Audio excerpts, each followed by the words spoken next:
کہ ہم نے دیکھا کہ کل جج صاحب جو ہیں وہ اسپیشل ریمانڈ دینے کے لیے تشریف لے آئے، اور آج جیسا کہ پورے ہفتے سے ہم چلا رہے ہیں کہ یہ دیکھیں بدنیتی کس طرح سے ہے کہ وفاقی حکومت ایک نوٹیفیکیشن کرتی ہے،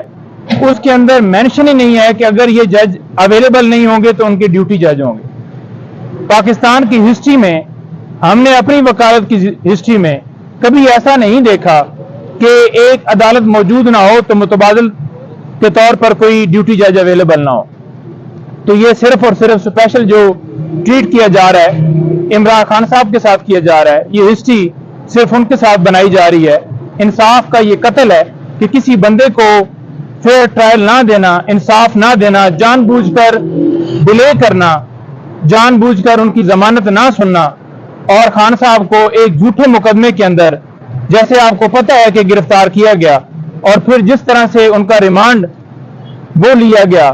جو کہ پوری قوم کے سامنے ہے، جس میں کوئی قانونی طریقہ کار فالو نہیں کیا گیا۔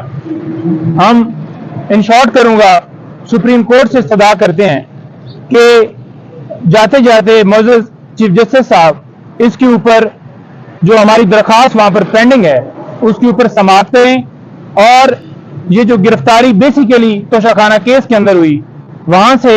لے کر اس کے بعد سائفر اور یہ جو سارا معاملہ ہے اس کے اوپر خان صاحب کو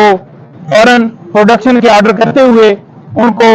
پروڈیوس کیا جائے سپریم کورٹ میں، اور تمام آرڈرز غیر قانونی ڈکلیئر کیے جائیں، اور خان صاحب کی جو رہائی ہے